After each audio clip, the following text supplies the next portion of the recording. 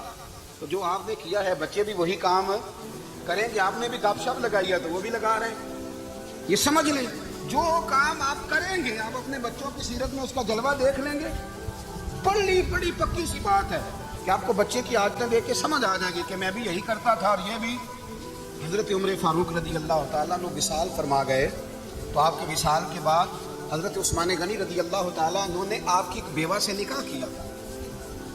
حضرت عمر کی ایک بیوہ سے جب وہ آپ کے نکاح میں آئی تو کہنے لگی حضرت عثمان غنی سے کہ حضور نہ تو میں خوبصورت ہوں اور نہ میں جوان ہوں, نہ آپ کی کوئی خدمت کر سکتی ہوں, میرے سے نکاح کرنا سمجھ میں نہیں آیا.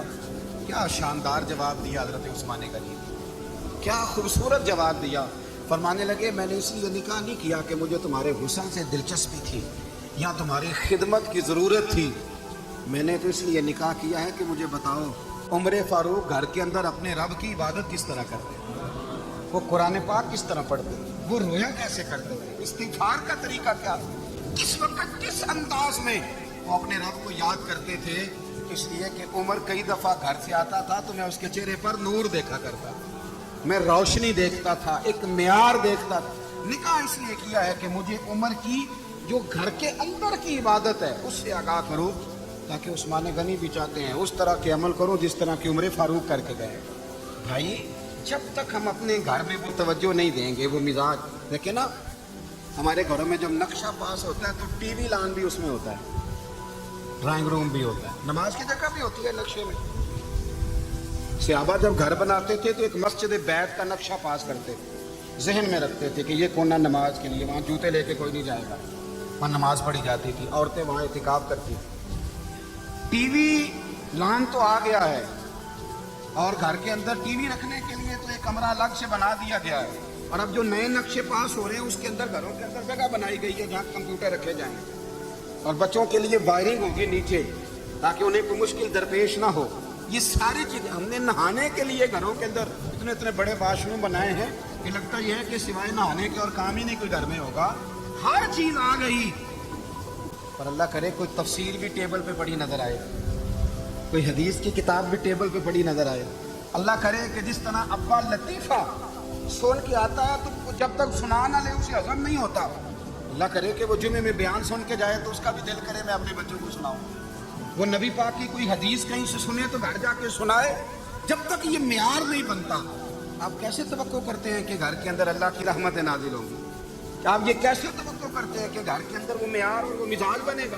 حضرت عمر فاروق نے ذاتی زندگی پر جو توجہ دی, گھر والوں کے معیار پر جو توجہ دی حضرت عمر فاروق رضی اللہ تعالیٰ عنہ نے, وہ بھی بڑی دیدنی ہے. حضرت ابو موسیٰ اشعری کو نا آپ نے وزیر خزانہ بنایا تھا, تو حضرت ابو موسیٰ اشعری کہتے ہیں کہ حضرت عمر کو شیخ خزانے میں رہنے تو دیتے نہیں تھے. ایک دن میں صفائی کر رہا تھا اس کمرے کی جس میں خزانہ رہتا تھا. ہمارے تو ملک میں جو جاتا ہے وہ صفائی کر کے ہی جاتا ہے, اللہ خیر کرے. اور خیر معیار بدلتا ہے. جو پچھلی حکومت ہوتی ہے وہ قرضہ اٹھاتی ہے, وہ باہر سے جاتی ہے تو قرضہ لے کے آتی ہے, اور جو نہیں آتی ہے وہ کہتی ہے ہمیں پیکج مل گیا ہے, وہ قرضہ نہیں اٹھاتی. ان کو کیا ملتا ہے؟